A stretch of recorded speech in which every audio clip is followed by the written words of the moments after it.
Amis du donjon, bienvenue. Aujourd'hui, j'ai choisi de vous parler de l'initiative, la règle d'initiative. Bon, mais pourquoi? Parce que ça fait des années et des années que je joue à Donjons et Dragons et l'initiative ne m'a jamais satisfait. Pourquoi? Parce que la règle d'initiative, rappelons-le, elle a le mérite d'être simple, mais elle a également le défaut d'être de figer le combat.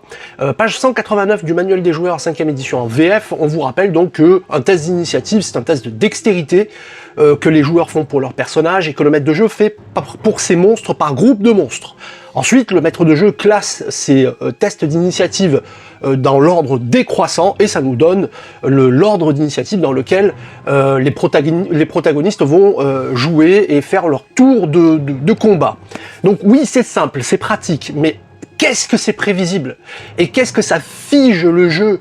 Ça transforme en fait le combat en une succession de rounds immuables où les joueurs et le maître de jeu savent à l'avance qui va agir. Tout cela manque cruellement de peps, d'inattendu et ne reflète absolument pas le chaos d'une bataille. Alors moi ça m'a toujours gêné et j'ai cherché des solutions pour pouvoir jouer l'initiative autrement. Alors, page 270 du guide du maître de Donjons et Dragons 5e édition en VF, il y a quelques options qui ont été proposées par Wizard of the Coast pour justement avoir une alternative à cette initiative un petit peu figée. Alors il y en a une qui est pas mal, c'est l'initiative de camp.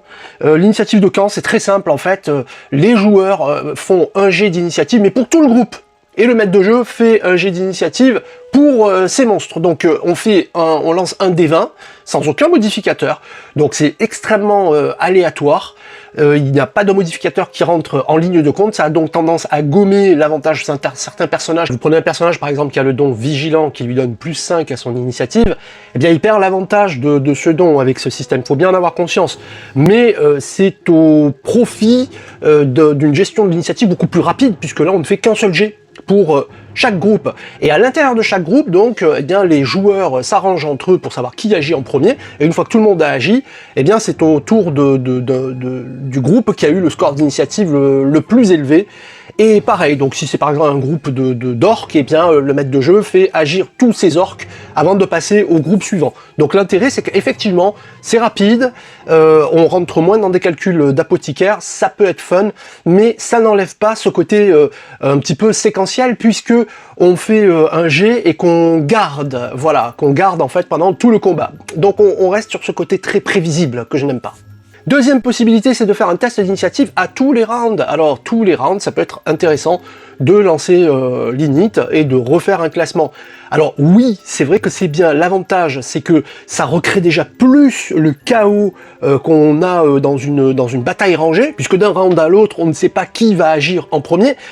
Alors, c'est par contre au prix, là aussi, d'un autre déséquilibre, c'est que vous pouvez très bien terminer le round, et de par votre score d'initiative, et commencer le suivant. Alors, tant que c'est à l'avantage des joueurs, en général, ça leur pose pas de problème. En revanche, lorsque c'est un gros PNJ, vous prenez par exemple un combat final ou un gros monstre, si ce gros monstre a terminé le round précédent, et de par son jet d'initiative, il commence le round suivant, quelque part, c'est comme si les joueurs se prenaient deux attaques d'affilée. Ça peut créer un gros déséquilibre et faire de gros dégâts. Par contre, ça retranscrit bien le chaos d'une bataille, ça c'est clair. Alors la troisième solution, je ne l'ai pas inventée, c'est la dernière que j'ai trouvée en observant certains maîtres de jeu américains qui ont vraiment des idées absolument extra, c'est vraiment chouette. Eh bien, il s'agit de l'initiative, comment dire, simultanée, c'est-à-dire qu'en fait, on ne lance plus l'initiative. J'ai testé cette solution dans quelques parties que j'ai eu à faire récemment. Il est vrai que c'est une solution qui marche très très bien. Alors, en quoi ça consiste? C'est très très simple, vous ne faites plus de jet d'initiative. On ne s'intéresse à l'initiative en fin de compte qu'au tout début pour savoir si un camp est surpris, si on n'a personne de surpris et que tout le monde agit sans être pénalisé par la surprise, eh bien en fait vous ne faites plus de jet d'initiative. C'est-à-dire que vos protagonistes vont se déplacer, si vous utilisez une flip mat et des figurines, ils vont se déplacer, se mettre au corps à corps, et vous ferez les jets d'attaque en simultané. ce qui fait que là on est vraiment bien, parce que si vous prenez par exemple un gobelin qui a, allez, on va dire 3 points de vie, et le guerrier du groupe qui en a 15 par exemple, les 2 jets d'attaque se font. Si on avait été dans une initiative séquentielle, le guerrier aurait probablement tué le gobelin avant que celui-ci ait le temps de répliquer, et il aurait dégagé du combat. Et bien là non, là le gobelin, malgré le fait que peut-être il va perdre tous ses points de vie sur l'attaque du guerrier, et bien malgré tout on fait son jet d'attaque, et si son jet d'attaque touche, et bien il va peut-être faire des dégâts au guerrier. Et là on est plus dans la retranscription de la bataille, de quelque chose d'assez âpre, d'assez dur, puisque même les créatures les plus insignifiantes vont avoir une chance de générer des dégâts avant d'être mises hors course. Donc c'est vraiment très très bien. Donnez-lui un essai de toutes les méthodes, de toutes les variantes d'initiatives que j'ai pu essayer. C'est franchement celle qui marche le mieux. Alors, une fois de plus, les personnages qui jouent avec des dons, comme par exemple Vigilant, etc., du coup, le mieux, c'est encore de leur permettre de prendre un autre don, ou de compenser le plus 5 qui ne leur sert en quelque sorte plus à rien, par un autre avantage. Mais sinon, si vous voulez, si vous êtes plus dans un style de combat narratif, où il se passe beaucoup de choses, je vous assure qu'essayer cette méthode, c'est l'adopter. C'est véritablement top. Alors vous avez peut-être votre technique maison pour gérer l'initiative, n'hésitez pas à me le dire en commentaire, ça va venir alimenter une discussion, ma foi, je la devine, fort intéressante, parce que c'est un sujet un petit peu comme l'alignement qui revient très souvent.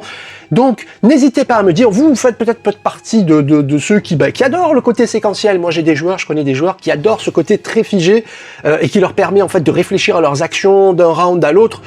Pourquoi pas, ça peut être très sympa. Voilà, donc dites-moi tout ça en commentaire, merci de vous abonner si ce n'est déjà fait, merci pour vos commentaires, pour les partages, et je vous dis à bientôt pour un nouveau sujet, un nouveau point règle, un focus règle sur Donjons et Dragons 5e édition.